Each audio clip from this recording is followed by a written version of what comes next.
sehingga imam besar Masjidil Aqsa sana, umat Islam haram melalui X-ray itu. Sebab kalau melalui X-ray itu maka sama dengan kita itu kendalikan oleh Yahudi, oleh Israel gitu ya. Nah, ini Bapak Ibu, ini saya waktu itu sama anak saya hanya bertiga, nekat betul saya. Saya jamaah hanya saya hitung itu nggak sampai 25 orang. Jamaah subuh itu ketika itu karena imam besarnya mengharamkan orang masuk masjid Aqsa melalui ekstrimnya Yahudi. Alhamdulillahilladzi asra bi 'abdihi minal masjidil haram ilal masjidil aqsa alladzi barakna hawlahu linuriyahu min ayatina innahu huwas samiul basir.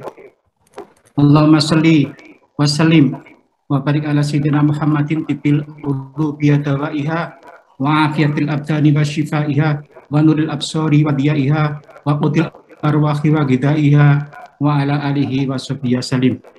Kita hormati bersama Anda, Yunda, para profesor, para senior, adik-adik, terutama ini Prof. Yaya, Prof. Pujiati yang suaranya insya Allah bisa menghilangkan Omikron. Insya Allah.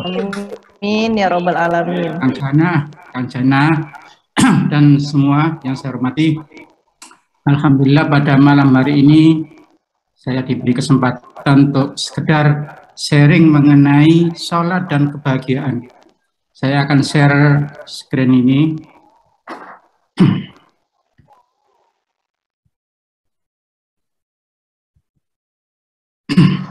Bapak Ibu, tema yang diberikan pada malam hari ini menggapai bahagia melalui sholat. Ya, begitu kita mendengarkan kata sholat, dan ini kita kaitkan dengan Isra Mi'raj. Sholat merupakan hasil daripada rangkaian Isra Mi'raj. Jadi dalam mukadimah saya sebutkan alladzi asra bi 'abdihi lailan minal masjidil haram al masjidil aqsa. Nah, saya ketepatan 4 tahun kira-kira ya pernah berkunjung ke Aqsa, Bapak Ibu. Anehnya ketika itu saya foto lebih banyak foto di kubah yang emas ini. Padahal ini masjid yang palsu, tanda kutip ya. Masjid itu buatan siapa gitu. Intinya itu yang justru yang ini, kubah hitam. Terus setelah itu saya cek ternyata ketepatan anak saya itu wartawan. Dia bilang gini, ayah ternyata kita kemarin salah ya foto-foto itu. Nah kenapa? Ternyata kalau kita, nah ini Bapak Ibu, ini saya share dulu. Kalau kita main di Google, nah, di Google, lalu kita klik ya nama Masjidil Aqsa, kita enter gitu, lalu kita pilih yang gambar atau image ya, maka yang muncul itu adalah yang menara-menara yang kubah yang kuning ini. Konon, kenapa kuning ini? Supaya perhatian kita ke kuning ini. Padahal di bawah kuning itu tidak ada apa-apanya. Justru yang ada jejak Nabi Muhammad ketika Mi'raj itu justru di kubah yang warnanya hitam. Sebetulnya bukan hitam ya warnanya ya. Warnanya apa gitu katanya. Terus kemudian pudar gitu. Nah ini kuning semua itu yang muncul di Google ini. Nah Bapak Ibu ketika itu saya ke sana. Nah ini ketepatan ya, memang ketepatan. Ketika itu ada orang kita yang lagi, saya tunjukkan fotonya. Oke, ketika itu ada orang Islam, konon itu membunuh orang Yahudi, lalu dia masuk ke masjid, dikejar lah itu. Sampai orang Yahudi masuk masjid dan itu melanggar peraturan ya. Gara-gara itu kemudian umat Islam tidak boleh masuk Masjid Aqsa kecuali melalui X-ray-nya.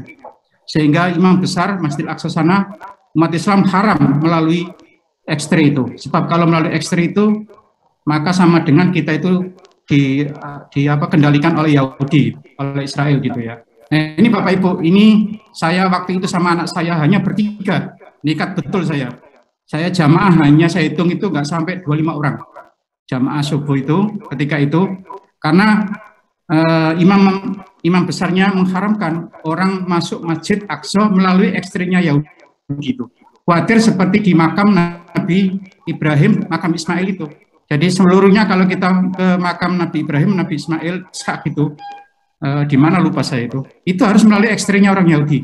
Nah ini semua sholat asar waktu itu ya, sholat maghrib ya di luar sambil apa namanya demo gitu ya, sambil demo itu saya ikutlah.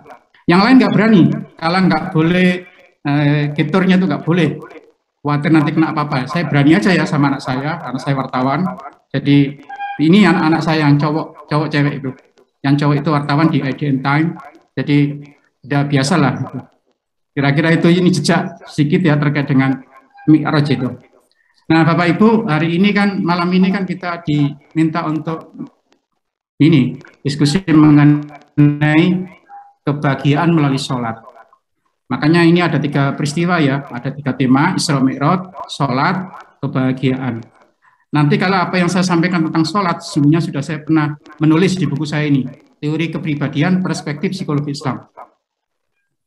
Ada kepribadian musolli ya, itu ada banyak hal saya sampaikan di sana, tetapi untuk kebahagiaan tidak, saya belum menulis khusus buku tentang kebahagiaan, sekalipun sebagian dari tulisan saya itu ada tema-tema kebahagiaan. Kalau Bapak Ibu ingin memperdalam kebahagiaan secara jauh, ada beberapa buku ya, ini buku saya kira bagus sekali. Nah ini Kimia Sa'adah, karangannya Imam Ghazali, Kimia Kebahagiaan. Ada juga fisika kebahagiaan. Oh, ada kimia kebahagiaan, ada fisika kebahagiaan. Al-As-Sa'adah bil Ikhtisar, ringkasan kebahagiaan. As-Sa'adah itu ya sabil, ya, jalan kebahagiaan, jalan menuju kebahagiaan, kira-kira itu ya. Al-Fakhsu Anis Sa'adah. Lalu As-Sa'adah itu zaujiyah, kebahagiaan keluarga ya, suami istri.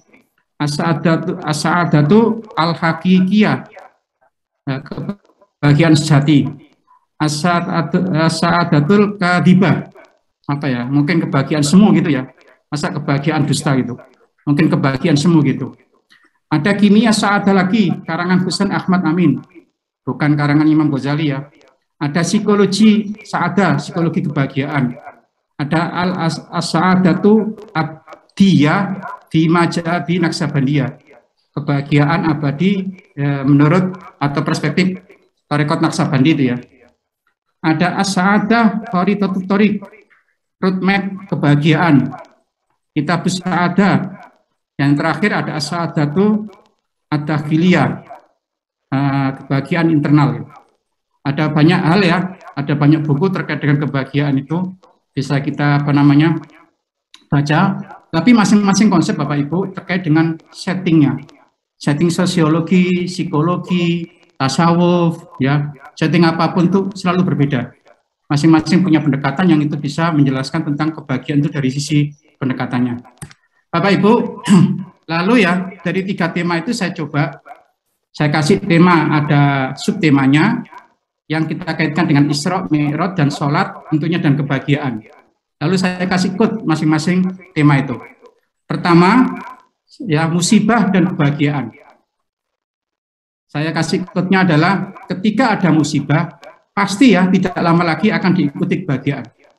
Atau kebahagiaan itu akan bermakna jika pernah merasakan kesedihan. Bapak Ibu, kenapa ini saya sampaikan? Karena peristiwanya seperti ini. Jadi sebelum Isra Mi'raj terjadilah yang disebut dengan Amrul Huzni, tahun duka cita, di mana tufiya fihi zaujatur Rasul Khadijah ibnu Khuwailid. Ya, kemudian juga ya, kenapa itu disebut tahun duka cita? Karena di situ istri Nabi meninggal dan paman Nabi Abu Thalib juga meninggal. Bayangkan 2 orang yang sangat mengasihi Rasulullah, sangat membackup Rasulullah dalam berdakwah. Dalam waktu ada yang mengatakan 3 hari, ada yang mengatakan 2 bulan meninggal, jarak meninggalnya itu. Maka betul-betul Nabi Muhammad itu dalam kondisi duka cita. Lalu apa? Allah memberikan semacam menyenangkan ya, takziah. Kalau kita itu kan takziah pada orang yang ditinggal, orang terdekatnya meninggal itu, dengan memberi hadiah berupa Isra Mi'raj. Bapak Ibu, ternyata Isra Mi'raj itu merupakan salah satu kebahagiaan Nabi. Nah, apakah kemudian kesimpulannya kebahagiaan itu harus diawali dengan duka? Apakah harus diawali dengan musibah? Kira-kira seperti itu ya. Makanya saya tadi bisa menyimpulkan Bapak Ibu. Kesimpulan saya adalah Ini ketika ada musibah, tidak lama lagi pasti ada kebahagiaan. Sehingga ada guyonan itu ya, konon Semar. Semar itu kalau tanggal tua itu justru pakaiannya itu bagus gitu kan. Biar tidak ketahuan kalau dia tidak punya uang gitu kan. Justru kalau tanggal muda itu pakainya jelek.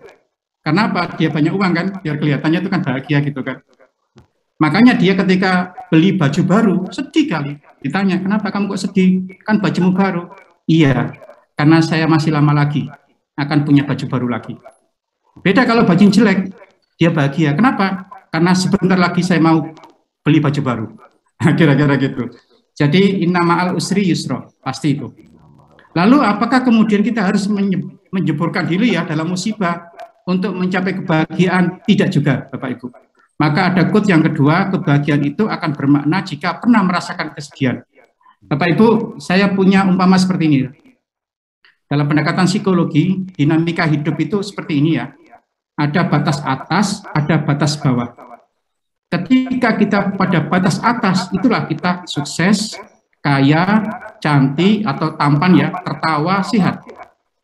Ketika kita melampaui batas bawah, itulah kita gagal. Miskin, jelek, menangis, sakit. Nah, hidup kita ini dinamikanya adalah naik turun Bapak Ibu. Ibarat roda, satu saat di tengah, satu saat di atas, di bawah. Ketika di atas kita itu sukses, kaya, cantik, dan sebagainya. Ketika di bawah kita gagal, miskin, dan seterusnya. Dan sesungguhnya itulah dinamika hidup kita yang membawa kebahagiaan. Sebab, nah ini, sebab kalau orang itu enak terus, jangan kira loh orang enak terus itu nikmat loh. Coba kalau kita makan itu manis terus, gak enak, hambar itu. Maka perlu asin, perlu apa gitu. Yang namanya soma itu tidak akan nikmat kalau tidak ada parinya, kira-kira gitu. Makanya kalau kita baca bukunya Dana Zohari ya Marsal, dalam bukunya Spiritual Quotient, pernah ada orang namanya Anderson, nama samaran. Dia seorang pengusaha sukses, masih muda, istrinya cantik, punya perusahaan banyak, punya pegawai banyak, sukses semua. Tetapi dalam usia yang masih muda, dia ada disebut dengan kehampaan makna. Kekayaannya tidak menjadikan sesuatu yang menyenangkan. Makanan yang enak tidak bisa menyenangkan. Pokoknya semuanya hambar, kira-kira gitu. Lalu dia konsultasi pada Dana Zohari itu. Ternyata apa? Dia punya penyakit yang disebut dengan kehilangan makna. Jadi Bapak Ibu, kebermanaan suatu sukses, kaya, cantik, tertawa, sehat, itu karena kita pernah gagal, miskin, jelek, menangis, sakit. Mana mungkin kita tahu artinya terang kalau belum tahu gelap. Bayangkan ya ketika pemerintah menaikkan PDL itu, kita maki-maki pemerintah itu. Bla bla bla bla gitu kan. Misalnya gitu. Tetapi satu saat besok waktunya kita presentasi dan kita belum punya apa-apa, sementara laptop kita lowbat gitu, nggak ada listrik sama sekali. Apa yang kita bilang? Seandainya malam ini ada listrik, berapapun akan saya beli. Nah, kita baru tahu artinya terang jika tahu gelap. Kita tahu artinya pahit karena kita tahu manis, kira-kira gitu. Makanya itulah yang menjadikan kebahagiaan. Sama juga ya kalau kita hidupnya yang bawah ini ya, yang gagal terus, miskin terus juga nggak enak, hambar itu. Jadi yang ini ya naik turun. Makanya alladzi khalaqal mauta. Allah menciptakan mati. Mati itu gagal, miskin, jelek, nangis, sakit itu. Wal hayata itu sukses, kaya, cantik, tertawa, sehat. Ia peluakum untuk menguji kalian. Ayyukum asanu amalaka. Siapa di antara kalian yang berkualitas perilakunya? Wal azizul ghafur itu. Inilah kebahagiaan Bapak Ibu. Jadi kebahagiaan itu manakala kita pernah ya kayak Nabi itu ya, merasakan suatu tanda kutip ya, sesuatu yang menangis karena amul husni betul-betul itu ya. Sesuatu yang duka cita betul. Bayangkan Khadijah, istri yang paling dicintai itu ya. Bahkan Nabi, mohon maaf ya, nggak poligami ketika Khadijah itu. Poligami kan setelah Khadijah kan, kira-kira segitu kan. Nah, lagi pamannya yang sangat mendukung dakwah Nabi, sekalipun dia tidak masuk Islam, Abu Thalib itu. Bapak Ibu, cuman ya ini ya, jangan sampai melampaui batas. Garis atas, garis bawah. Jika melampaui garis atas, garis bawah, itulah namanya defisit syukur Bapak Ibu. maka foya-foya, lupa daratan. Sehingga ada yang mengatakan kan tidak boleh ketawa yang saking ketawanya sehingga lupa. Demikian juga nggak boleh melampaui dari garis bawah, yang itu defisit sabar. Sebab kalau defisit sabar, ya akan depresi dan sebagainya. Yang atas namanya euforia, yang bawah namanya disforia. Kira-kira seperti itu. Hidup yang baik adalah hidup equilibrium untuk mencapai kebahagiaan. Itu dalam teorinya Ibnu Maskawai dan Carl Gustav Jung itu. Kalau di NIK atau NDP HM itu kan ada equilibrium ya, keseimbangan antara ilmu, iman, dan amal itu. Tapi dalam konteks ini jangan sampai kita melebihi batas atas, melebihi batas bawah. Akibatnya apa? Kalau kita memstimuli diri untuk kita bahagia, ya harus karena sudah melampaui atasnya ya harus menggunakan ngedrak dan sebagainya itu. Tapi kita tidak ya, ketika kita mendapatkan kenikmatan, kita stop, cukup di sini saja. Karena apa? Nanti ada surga. Sebab kalau tidak, kita tidak akan mendapatkannya. Demikian juga kalau kita mendapatkan musibah yang berat itu, jangan sampai melampaui batas. Kan termasuk orang yang jelek ya, ketika ada yang meninggal sampai jambak-jambak rambut, robek-robek gitu ya. Makanya di sini ketika mendapat sesuatu harus bersyukur, tidak boleh melampaui batas, dan ketika mendapatkan yang kena musibah, jangan melampaui daripada ini Prof. Yaya, katanya semua itu wajib disyukuri, kecuali satu Prof. Yaya, tidak boleh disyukuri. Istri yang cantik itu nggak boleh disyukuri. Sebab apa? Kalau istri cantik disyukuri, akan ditambah oleh Allah. La in syakartum la azidannakum wa la in kafartum inna adzabi lasyadid. Kenapa Prof. Puji kok tawa itu? Jadi nggak boleh ya. Jadi bapak-bapak kalau mau poligami, tanya dulu pada istrinya, Bu, perlu enggak Bapak bersyukur menikahi ibu yang cantik ini? Oh perlu Pak, wajib. Alhamdulillah. Itu artinya adalah satu izin boleh poligami itu. Karena akan ditambah oleh Allah itu. Jadi ini Bapak Ibu, jadi quotes saya adalah hidup bisa bahagia kalau pernah merasakan ya mungkin penderitaan, kesedihan dan sebagainya. Karena itulah jadi nikmat. Bahagia terus akan hambar, sedih terus juga hambar. Justru dinamika itu akan jadi bagus. Oke ya, ini yang pertama, ambil dari kisah kenapa Nabi Muhammad di Isra Mi'rajkan, karena ada Amul Husni tadi. Yang kedua Bapak Ibu, prasyarat kebahagiaan. Ini dari Isra Mi'raj dan salat ya. Bapak Ibu, quote-nya adalah iman, ilmu, ekonomi, teknologi adalah prasyarat kebahagiaan. Kenapa demikian? Coba kita lihat. Ketika ya Bapak Ibu, Nabi Muhammad Isra Mi'raj, di mana ketika itu Nabi menjemput sholat, kira-kira itu, ada prasyarat hidup yang harus dilalui. Pertama, peristiwa yang dilalui oleh Nabi adalah beliau dibelah dadanya oleh malaikat Jibril, lalu mensucikan hatinya dengan air Zam-Zam, untuk kemudian diberi iman dan hikmah. Setelah itu kemudian Nabi ditemani 3 hal, yaitu Jibril, Mikail, Buraq. Jadi kira-kira seperti ini. Dengan bermodal iman, Bapak Ibu, lalu apa? Dibekali Jibril. Jibril itu apa? Simbol kekuatan ilmu, pengetahuan, dan informasi. Karena Jibril itu fungsinya adalah menyampaikan wahyu. Itulah kekuatan ilmu, pengetahuan, dan informasi. Mikail, simbol kekuatan ekonomi. Buraq, simbol kekuatan teknologi.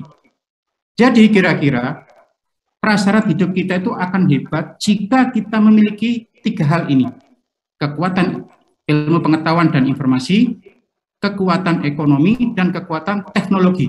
Tetapi tetap harus dilandasi dengan iman. Tanpa iman akan kacau. Pengetahuan, ya karena kata siapa, yang namanya penelitian itu objektif. Objektif bagi siapa? Ya salah, kalau ada sesuatu yang menguntungkan, publish. Kalau tidak dipublish. Memang dia tidak merekayasa data, tetapi kan yang tidak menguntungkan kan tidak dipublish. Berarti itu kan sudah tidak objektif lagi gitu kan. Itu ilmu pengetahuan ya. Ekonomi apalagi Bapak Ibu? Ekonomi ya. Gara-gara ekonomi semuanya kan, makanya ada hadis kadal fakru ayyakuna kufron, bahwa orang kalau punya iman yang kuat ya ekonominya harus kuat, sebab kalau tidak itu akan mendekati kekufuran. Buraq, barkun, simbol teknologi kan. Kita ini kan baru konsumen, bukan produser itu, Bapak Ibu. Jadi kira-kira ya, kalau kita ingin mencapai kebahagiaan, 4 hal ini jangan lupa ini, iman, ilmu, ekonomi, dan teknologi. Nah masalahnya ketiga hal ini, coba ilmuwan-ilmuwan itu psikolog, sosiolog, ekonom, hampir orang-orang Yahudi itu yang kalau filsafat ya dulu zaman-zaman dulu ya, tapi belakangan itu ya orang-orang Yahudi. Ekonomi apalagi kan? Ada 30 orang-orang terkaya di Indonesia itu. Ada kalau tidak salah 4 yang namanya Arab itu. Itu pun tidak semua agama Islam. Apalagi teknologi kan, kira-kira seperti itu. Bapak Ibu coba kita lihat ini. Nah, sedikit saya ingin menjelaskan, kalau istilah happiness sebetulnya dalam psikologi itu adalah kondisi positif yang dirasakan oleh individu dan dia melupakan hal-hal yang negatif dalam hidupnya. Baik masa lalu, masa kini, masa depan. Itu happiness, kebahagiaan. Tetapi kalau well-being atau kesejahteraan, itu hanya masa kini saja. Nah, kecenderungan happiness, kebahagiaan dalam makna barat itu masa kini semua. Sementara kita tidak hanya masa kini, masa lalu dan masa depan. Makanya bisa jadi kita bilang, ya sudahlah sekarang saya miskin nggak apa-apa. Yang penting nanti di akhirat saya bisa kaya gitu kan, bisa masuk surga. Makanya ada dunia sijnun lil mukminin. Dunia itu seperti penjara bagi orang mukmin, wa jannatul kafirin, dan surga bagi orang-orang kafir itu kan. Nah, coba kita lihat Bapak Ibu. Ini negara mana? Menurut World Happiness Report ini. Negara mana ranking pertama yang tingkat kebahagiaan tinggi? Tahun 2014 itu Swiss. Lalu 15 Denmark, Norway, Finland ini. Ini yang tahun 2021 yang dirilis 22 ini belum keluar ini. Nah, coba kita lihat Indonesia Bapak Ibu. Indonesia nomor berapa ini? Ya 74, 81, 96, 92, 84, kemudian terakhir 82. Yang 2021 belum keluar ini ya. Kita masih kalah dengan Malaysia, kalah dengan Singapura, jauh dengan Singapura. Thailand jauh juga kan, Jepang juga. Nah ini kalau ya indikatornya adalah pendapatan, kebebasan, kepercayaan, usia harapan hidup, tunjangan sosial dan keramahan.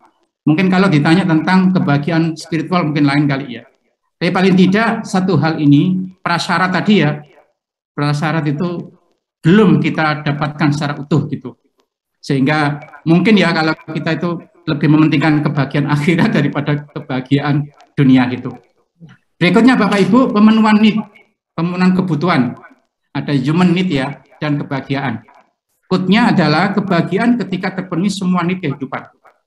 Apabila kita punya kebutuhan-kebutuhan, baik primer, sekunder, tersier, terutama yang primer ya, kalau itu terpenuhi, maka akan terjadi kebahagiaan. Sebetulnya need itu bukan kebahagiaan Bapak Ibu. Dalam teori psikologi itu terpenuhinya kebutuhan itu akan menghasilkan kepuasan, satisfaction. Jadi bukan kebahagiaan. Tapi pengertian kebahagiaan itu adalah kepuasan masa kini yang dirasakan secara positif, nah gitu kan. Dan masa lalu dan masa depan gitu. Jadi memang ada hubungan antara ya mungkin ada indikator-indikator yang sama antara kepuasan dengan kebahagiaan itu. Coba kita lihat Bapak Ibu ya pemenuhan need ini. Sholat itu, nah kita masuk sholatnya ini. Tadi Isra Mi'rajnya kita sholat. Sholat merupakan sarana puncak menggapai need. Bapak Ibu, sholat itu di dalam Al-Quran digambarkan dengan dua terminologi. Satu ada'us sholat, dua iqamatus sholat. Kalau ada'us sholat itu sekedar menjalankan kewajiban sholat. Kira-kira gitu. Jadi kita menjalankan sholat karena kewajiban. Kalau tidak kewajiban, tidak akan melakukan sholat. Tetapi kalau iqamatus sholat, ya tidak semata-mata menjalankan kewajiban, tapi menghadirkan makna pada semua aktivitas sholat, karena sholat itu kebutuhan. Makanya ada peribahasa kan, sholatlah sebelum sholat, sholatlah dalam sholat, dan sholatlah setelah sholat. Kalau sholat sebelum sholat itu adalah la taqrabus sholata wa antum sukara. Jangan mendekati sholat kalau kamu dalam kondisi mabuk. Mabuk itu tidak sekedar mabuk minuman, ya, bisa mabuk pekerjaan. Kalau kita para dosen misalnya kan, saking pusingnya bikin Scopus sehingga lupa sholat gitu kan. Takbir masih ingat Scopus, sudah terbit Scopusnya discontinue dan seterusnya, itu mabuk semua itu. Konon Al-Ghazali itu suatu saat ngimami. Begitu ngimami, setelah ngimami ditegur oleh kakaknya. Al-Ghazali, kenapa kamu ketika sholat kok masih kelihatan darah gitu kan? Kaget, tersentak Al-Ghazali. Terus Al-Ghazali memang ya ketika sholat itu memikirkan tulisannya, bagaimana kondisi orang yang sedang haid gitu ya. Jadi dia itu memikirkan tentang darah gitu, sampai itu terbawa dalam sholatnya. Yang artinya apa? Ya itu ya, jangan sampai, jangankan dalam sholat, sebelum sholat aja kita harus betul-betul sholat gitu ya.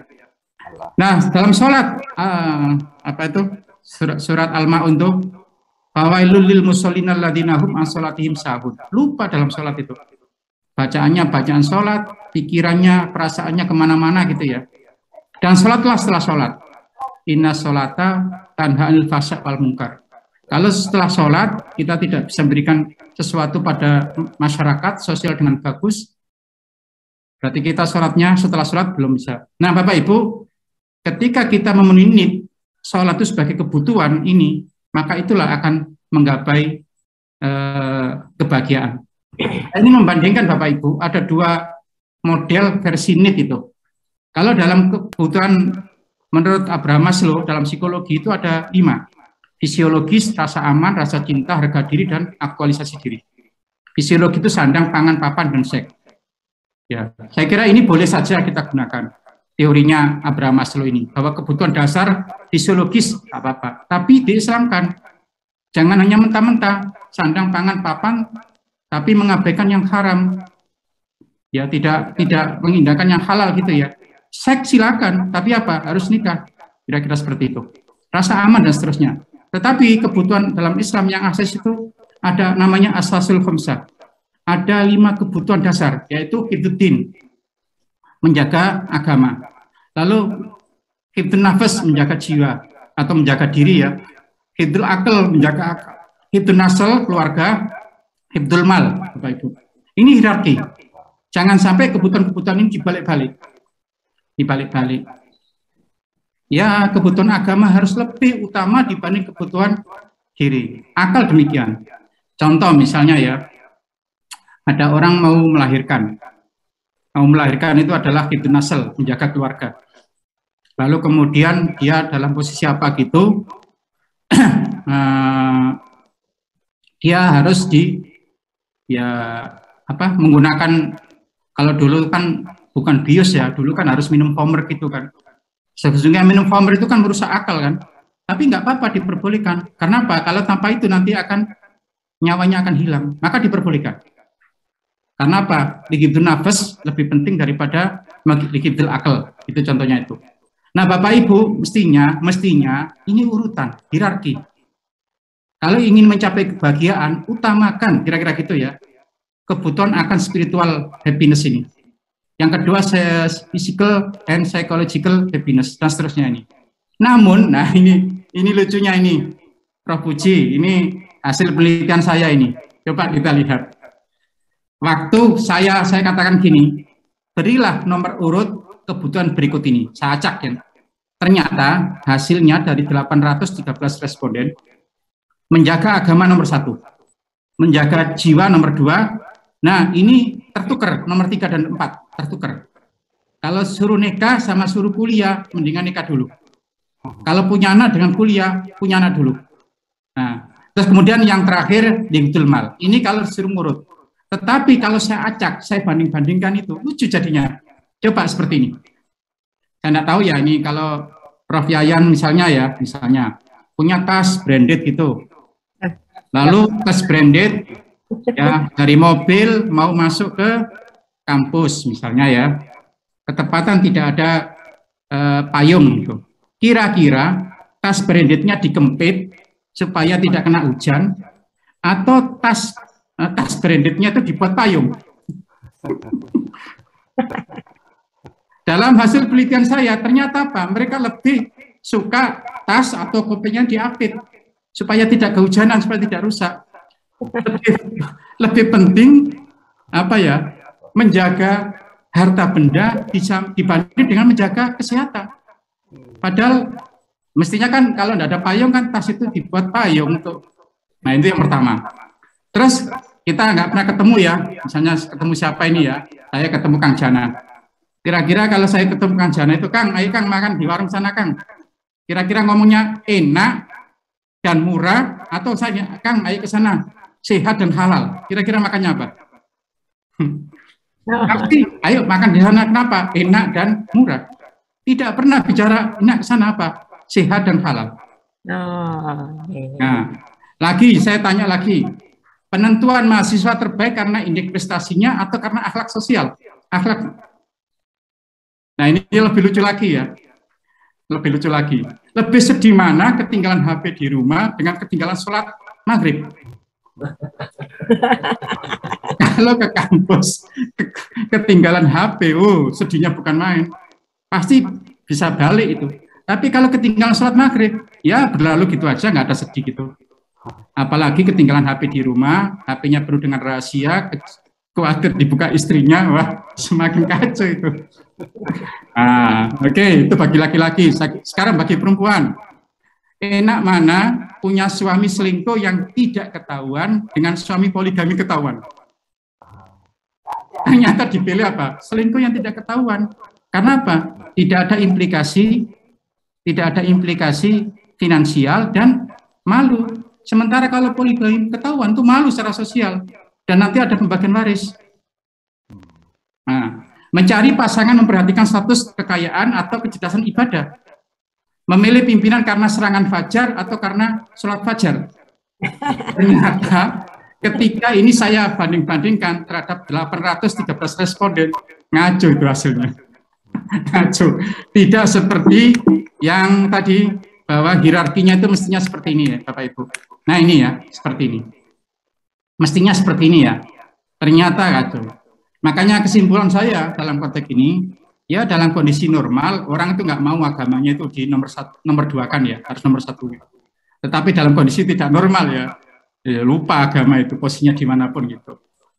Padahal need kita, human need kita itu adalah sebagusnya ya menurut ini hierarki dalam asasul khamsah ini untuk mencapai kebahagiaan itu. Karena itulah yang lain ya apa sih artinya happy financial happiness kalau ternyata spiritual happiness-nya itu lemah gitu, kira-kira gitu.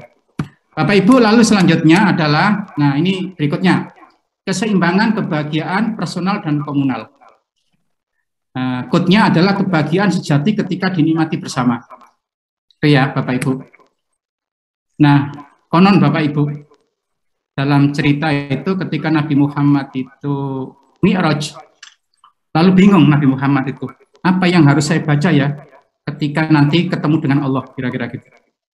Lalu kemudian inilah ada kata-kata ini, at-tahiyatul mubarakatus salawatut thayyibatulillah. Begitu itu diucapkan Nabi, lalu apa? Allah memberi salam pada Nabi. Assalamu alaika ayyuhan nabiyyu wa rahmatullahi wa barakatuh. Konon Bapak Ibu, dalam cerita itu Nabi Muhammad protes. Ya Allah, kenapa Engkau hanya memberikan aku salammu? Bagaimana umatku? Bagaimana orang yang mengikutiku, mengikuti sunnahku? Itulah kemudian Nabi Muhammad mendengarkan ada tambahan salam itu. Assalamu alaina wa ala ibadillahi sholihin. Bapak Ibu, itulah kira-kira syafaat Nabi itu ya, pertolongan Nabi sampai kita itu dibela-belain kira-kira gitu. Supaya Nabi Muhammad tidak hanya mendapatkan kebahagiaan individual personal, tapi juga kebahagiaan bersama. Seandainya Muhammad itu seorang yang individualis, mungkin setelah Isra Mi'raj itu nggak mau turun, sudah mendapatkan kenikmatan sejati. Beda dengan cerita malaikat Nabi Idris itu, konon ke surga nggak mau kembali itu katanya. Kira-kira seperti itu ya. Nah Bapak Ibu, ini diteruskan kemudian kita lihat ya, sholat itu artinya dua, ada makna lughawi, ada makna istilahi. Kalau makna lughawi, sholat itu doa itu adalah untuk memperoleh kebahagiaan personal. Ya dalam doa itu ada harapan, hope. Orang itu kalau dalam kondisi menderita, Bapak Ibu, dalam psikologi, salah satu cara untuk bisa menghindari penderitaan itu adalah punya harapan masa depan. Ada dua teori ya dalam psikologi itu, ada teori masa lalu, teori masa depan. Kalau menurut Abraham Maslow, orang yang bagus adalah orang yang mampu mengaktualisasikan apa yang dimiliki. Berarti itu masa lalu yang diaktualisasikan. Tapi kalau Rogerian itu orang yang bisa bagus apabila dia punya cita-cita. Dan cita-cita itu memandu perilakunya supaya dia menjadi baik dan dia bisa menggapai cita-cita itu. Maka orang hidup karena hope itu.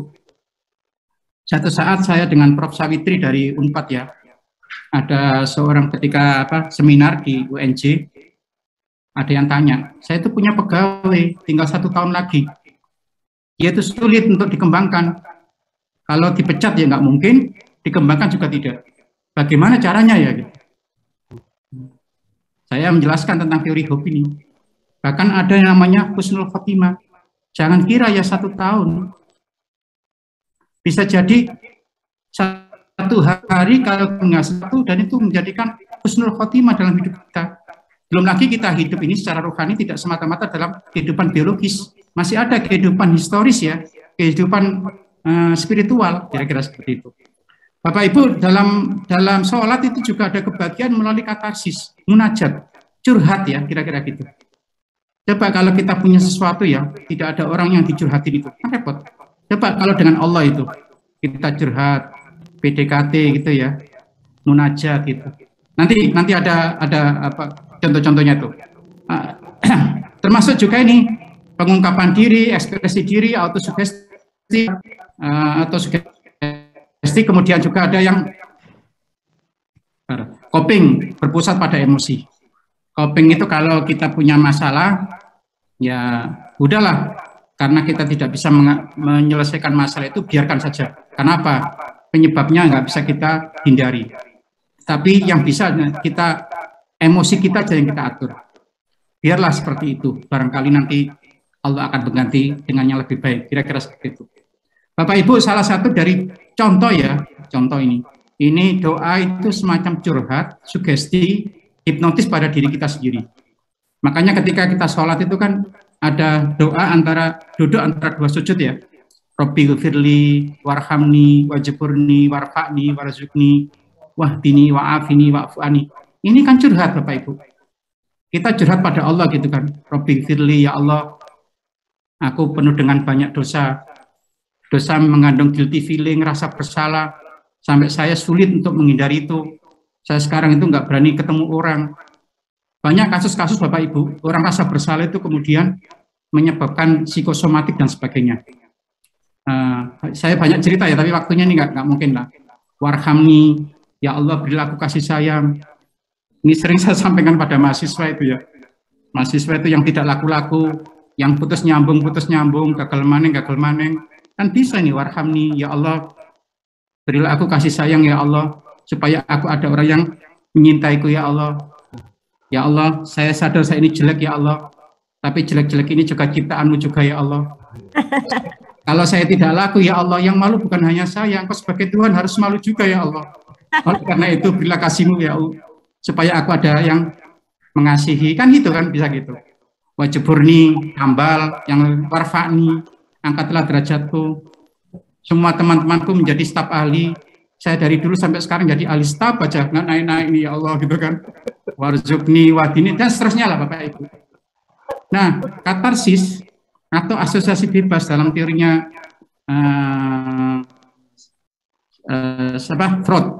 Sigmund Freud ya, itu adalah mengungkapkan ifroh ya, mengungkapkan kekesalan-kekesalan, penderitaan-penderitaan, untuk kemudian akan terganti dengan suasana yang baru. Dan kita ini berhadapan pada sang maha psikiater ya, sang maha psikolog, kira-kira seperti itu. Supaya kita jadi bahagia, penderitaan kita itu hilang, ganti dengan kebahagiaan. Lalu Bapak Ibu ya, sholat itu secara istilahi itu aktivitas dimulai dengan takbir, diakhiri dengan salam.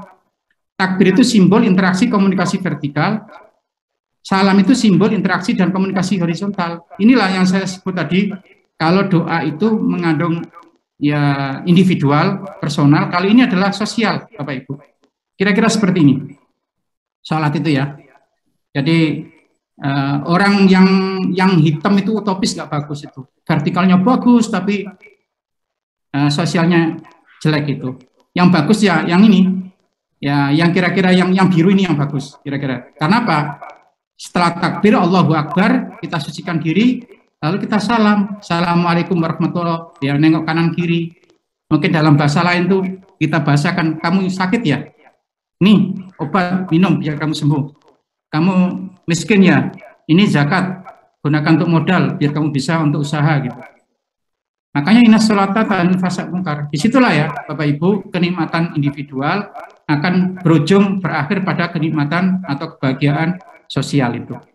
Ghuribat alaihimudz dzillatu aina ma tuqifu illa bihablillah hablilnas. Jadi ada hubungan vertikal horizontal itu jadi seimbang kira-kira gitu Bapak Ibu. Bapak Ibu, kata-kata iqamus shalah di dalam Al-Qur'an diikuti kalimat membayar zakat, ita'uz zakat itu terulang 26 kali. Dan diikuti kalimat menafkahkan rizki, yunfiqur rizq sebanyak 8 kali. Ini artinya apa? Harus ada equilibrium, dimensi ketuhanan dan kemanusiaan itu. Berarti kebahagiaan itu adalah dua tadi ya, antara seimbang antara individual atau personal dengan sosial. Berikut Bapak Ibu tentang orientasi hidup dan kebahagiaan. Quote-nya adalah keikhlasan akan mendatangkan kebahagiaan, walau tanpa terabaikan kepentingan pribadi.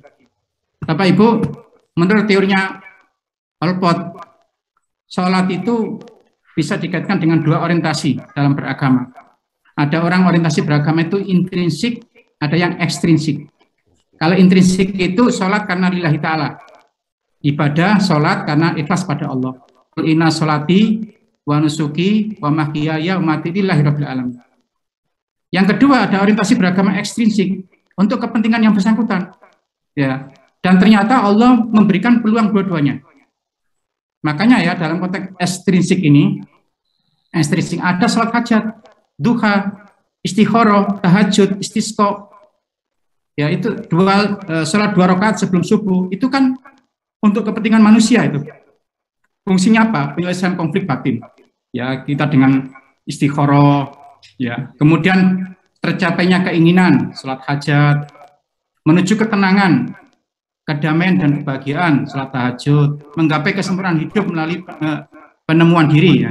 Kira-kira itu. Nah, Bapak Ibu coba kita lihat ini, ada hadis Nabi, sholat sunnah untuk mendapatkan peak experience. Ya, senantiasa hambaku mendekatkan diri kepadaku dengan amalan-amalan yang disunahkan. Taruhlah kita melakukan sholat sunnah itu, Bapak Ibu, sehingga aku menyintainya. Apabila aku menyintainya, jadilah aku pendengaran yang ia mendengar dengannya. Maka pendengarannya itu tajam. Ya, dia tidak akan mendengarkan hoax, nggak akan itu. Karena apa? Pendengar Allah itu sudah memilah-milah, kira-kira gitu ya. Jadilah aku penglihatan yang ia melihat dengannya. Jadilah aku tangannya yang ia memukul dengannya. Jadilah aku kaki yang ia berjalan dengannya. Apabila ia meminta, maka aku beri, dan apabila ia minta izin, maka aku kasih izin. Bapak Ibu, lalu kita ada ini sholat hajat. Sholat hajat itu kan untuk kepentingan kita dalam rangka kebahagiaan kita. Makanya di akhir itu ya, mana ini ya, wala hamman illa farajtahu, ya tidak ada kesusahan kecuali Allah akan membahagiakannya. Wala hajatan iyalaka ridho illa qadaitahu. Apabila ada hajat yang itu diridhoi Allah, maka akan diselesaikan, dikasih solusinya, kira-kira gitu. Kemudian juga ada sholat duha dengan doa-doanya ini. Wah, ini kan orientasi intrinsik yang menjadikan kita bahagia. Allahumma ingkana rizki fis sama fa'anzilhu. Ya Allah, jika rizkiku di langit turunkan. Wa ingkana fil ardi fa'akhrijhu. Apabila di bumi keluarkan. Wa ingkana mu'siron fayasirhu. Mudahkan. Wa ingkana haraman fatorhiu. Apabila haram, sucikan. Ada yang guyon ya. Wa ingkana haraman fatorhiu. Ini kok ya, doanya doa money laundering ya. Money laundering. Wa ingkana haraman fatorhiu. Wa ingkana baidan fakoribu. Kalau jauh, dekatkan. bihaqi duhaika wa bahaika wa jamalika wa quwwatika wa bikut rotika. Nah ini kan Bapak Ibu. Ada sholat istikharah memilih ya, ada sholat apalagi. Bahkan ini ada ayat Al-Baqarah 45 ya, wasta'inu bis-sabri was-shalah wa innaha lakabiratun ila al-khosiyyin. Jadi untuk mendapatkan kebahagiaan kira-kira seperti itu Bapak Ibu, sholat dan sabar. Bapak Ibu, saya punya penelitian tentang Big Five Islamic Personality. Saya punya temuan tentang 5 kepribadian yang sering muncul pada umat Islam Indonesia. Big Five Islamic Personality.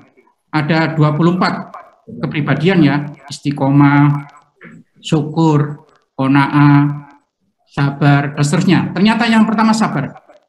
Yang kedua mahabbah atau cinta. Yang ketiga jud atau dermawan, yang keempat takwa, dan yang kelima tawaduk yang kelima itu Bapak Ibu. Jadi sabar itu segala-galanya itu. Makanya sabar di sini ya digandengkan dengan sholat, karena itulah yang mendatangkan kebahagiaan, kira-kira seperti itu. Lalu Bapak Ibu, relaksasi diri dan kebahagiaan. Quote-nya adalah kebahagiaan akan dirasakan ketika pikiran, perasaan, dan tindakan menjadi rileks. Bapak Ibu, dalam sholat itu kan ada tumak nina. Tumak nina itu adalah terkait dengan anggota tubuh, pikiran, dan perasaan. Sehingga orang kalau sholat itu ada tahanus, ekstasi, melalui gerakan, ucapan, dan niat itu. Sampai Ali bin Abi Thalib ketika dipanah kan, terpana lambungnya, dicabut sakit. Lalu apa dia bilang, saya sholat dulu ya, ketika sholat tolong cabut itu. Dan itu tidak merasa sakit itu. Makanya Nabi Muhammad kalau capek Bapak Ibu, beliau mengatakan, ya Bilal, wahai Bilal, arif nabi sholat. Kita rileks sejenak dengan sholat. Ya Bilal, akimis sholat, arif nabiha. Wahai Bilal, dirikanlah sholat dan kita rileks dengannya. Malah Nabi rileksnya dengan sholat ya. Kita kan enggak ya, malah kalau capek rileksnya tidur gitu kan. Nabi enggak, malah rileksnya dengan sholat. Bapak. Makanya sholat itu menegakkan tumak nina. Ala bidzikrillah tatmainnul qulub. Sholat itu kan dzikir. Dzikir itu bisa menenangkan. Dan tenang itu bisa menghasilkan roha. Roha itu rileks. Makna tumanina itu sukunu ba'da harokat. Bikaisu yastakiru kul adha mahallahu. Tumanina adalah diamnya setelah gerakan. Nah, sekira badan ini menetap pada tempatnya. Jadi berhenti sejenak ketika ruku, qiyam, ya i'tidal ya. Kemudian sujud, julus, dan seterusnya itu Bapak Ibu. Nah ternyata relaksasi fisik melalui gerakan sholat itu dapat membantu sistem pencernaan, melancarkan aliran darah sampai ke otak, ya pergerakan sendi, peregangan tubuh, dan pengendalian otot perut itu. Lalu Bapak Ibu, dalam sholat itu kan ada 3 pilar, ada 3 domain ya, ada fi'liyah, qauliyah, dan qalbiyah. Fi'liyah itu psikomotorik yang akan menghasilkan sa'adatul jismiyah, kebahagiaan jasad. Kapan kita mendapatkan kebahagiaan jasad? Apabila seluruh tubuh ini mampu bergerak, berfungsi sebagaimana mestinya. Ya tadi dalam perspektif orang-orang kedokteran ya, kalau kita sholat dengan sempurna, gerakan kita itu akan menolong kita untuk perbaikan tubuh kita itu. Ada qauliyah, pikiran kognitif, bisa sa'adatul aqliyah, kebahagiaan intelektual. Ada qalbiyah, afektif, sa'adatul nafsiyah. Sehingga Bapak Ibu ya, kalau diri kita itu kita penuhi sholat, ini kan, ya ini sering yang kita dengar itu, orang Jepang namanya Masaru Emoto, dia pernah meneliti tentang reaksi air ketika dia distimuli dengan beberapa stimulus. Kalau air itu distimuli dengan tanpa doa, hasilnya seperti itu. Tapi kalau dikasih doa, itu seperti itu. Ya. Kalau dikasih ucapan terima kasih, seperti mahkota raja. Kalau diumpat-umpatin, ya kau membuat aku sakit, aku akan membunuhmu. Gak karu-karuan itu. Kalau distimuli dengan cinta dan pujian seperti itu. Apalagi tubuh kita. Ya, apalagi tubuh kita dimulai dengan toharo, wudhu dulu, suci dari hadas, lalu kemudian kita menghadap kiblat, ya dengan orientasi penuh, dan pada waktu yang tepat gitu ya. Pokoknya semua syarat-syarat itu. Pasti ya, pasti. Molekul-molekul dalam diri kita itu apa namanya ya? Ya pokoknya komponen-komponen dalam tubuh kita itu akan jadi bagus gitu. Konon dalam diri manusia itu kan banyak DNA ya. Ada DNA B, A, C, D, S itu. Saya enggak ahli ini ya, tapi pernah saya dijelaskan oleh teman saya. Mohon dikoreksi nanti kalau ada yang ahli kedokteran, Bapak Ibu. Karena struktur kita, ini struktur DNA. Ada warna, ada struktur. Kalau kita dalam kondisi depresi gitu ya, kusam gitu warnanya, dan putus-putus. Salah satu cara untuk mengembalikannya ya dengan sholat. Dengan sholat itu maka kita akan kembali lagi. Kira-kira gitu. Makanya kadang-kadang orang kan kalau kita lihat auranya kayak apa gitu ya. Kadang-kadang kita itu ada chemistry dengan apa gitu. Nah sholat itulah kira-kira yang menjadikan aura kita itu lain gitu ya. Bapak Ibu kemudian ini terakhir ya. Tadi sholat itu kan ada 3 pilar itu. Ada rukun kolbiyah menghasilkan pengalaman afektif experience. Misalnya apa? Tata hati dengan niat. Hudu ya hudur itu hadir, hudu, khusyuk, dan ikhlas itu. Ikhlas itu kan enak. Kalau tidak ikhlas itu ya repot. Seorang ibu pagi-pagi memasakkan untuk anaknya, supaya anaknya sekolah dengan enak. Ketika masak, tangannya teriris dengan pisau yang tajam, berdarah, sakit. Tapi karena ikhlasnya itulah, sakitnya itu jadi biasa. Dan besok diulang lagi. Itu kalau ikhlas itu. Coba kalau nggak ikhlas Bapak Ibu, itu sakit terus itu. Oh ternyata sakit itu bisa menjadikan tubuh kita, apalagi hati kita, bisa menjadi bahagia. Kemudian yang kedua adalah pilar rukun sholat, yang kedua adalah qauliyah. Ya, qauliyah itu pengalaman kognitif experience. Ada ucapan takbir, Fatihah, tahiyat, sholawat, dan salam itu. Ada 5 ya. Coba Bapak Ibu kita lihat Fatihah ini ya. Fatihah itu kok kita baca Fatihah nggak pernah bosan ya. Ternyata Bismillahirrahmanirrahim diakhiri dengan ya mim. Alhamdulillahirabbil alamin diakhiri ya nun. Ar-Rahmanirrahim ya mim. Malik yaumiddin ya nun.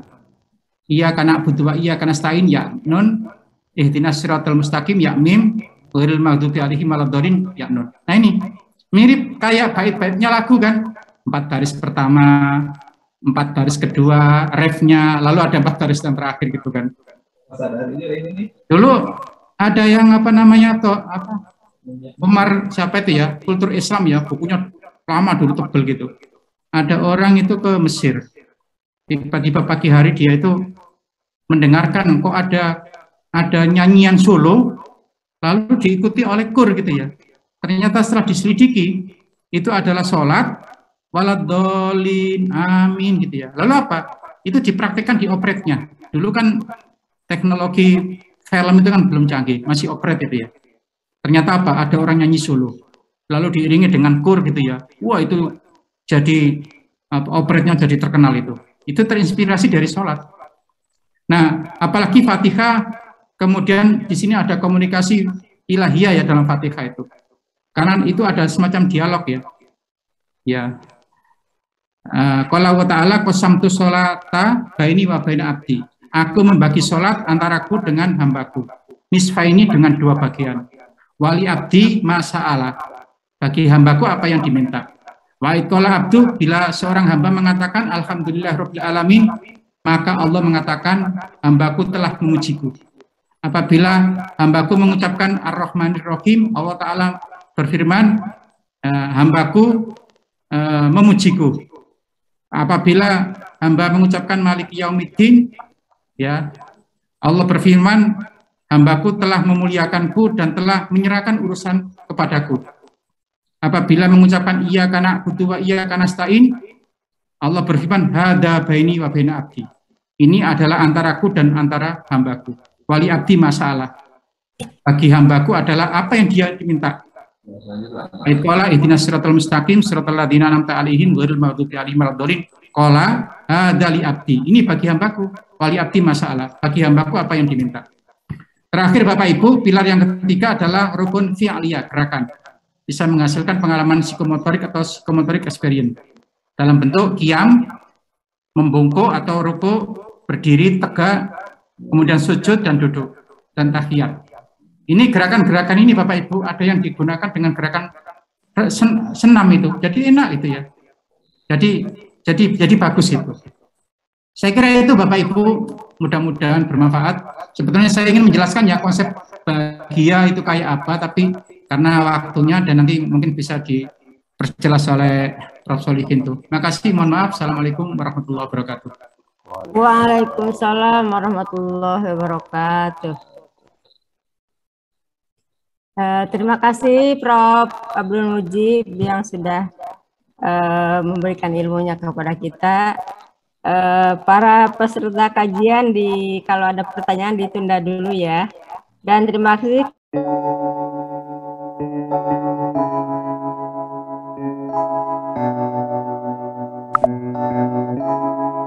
Feels like love, Cupid made a shot straight into my heart.